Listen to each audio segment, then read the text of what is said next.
So இன்றைக்கி sweet corn வச்சு evening snacks டிஃப்ரெண்ட்டாக ஒன்று செய்ய போகிறோம். வாங்க எப்படி செய்யலான்னு பார்க்கலாம். உங்கள் குழந்தைகளுக்கும் நீங்கள் இந்த மாதிரி செஞ்சு கொடுத்து பாருங்கள், விரும்பி சாப்பிடுவாங்க. அண்ட் அடிக்கடி செஞ்சு தர சொல்லி கேட்பாங்க. அதுக்கு ஸ்வீட் கார்ன் கூட தேங்காய், கருப்பட்டி, சுக்குப்பொடி இதெல்லாம் போட்டு நல்லா அரைச்சி எடுத்துக்கோங்க.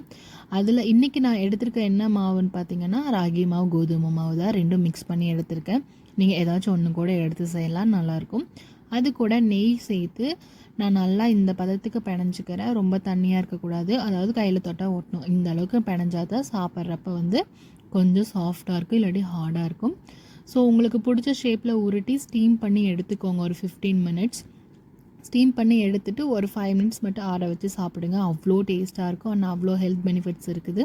கண்டிப்பாக உங்கள் குழந்தைகளுக்கு வீட்டில் நீங்கள் செஞ்சு கொடுங்க. என்னோடய சேனலில் வீடியோஸ்லாம் உங்களுக்கு பிடிச்சிருக்குது அப்படின்னா மறக்காமல் சேனலை சப்ஸ்கிரைப் பண்ணுங்கள். இன்னொரு வீடியோவில் பார்க்கலாம். பாய்.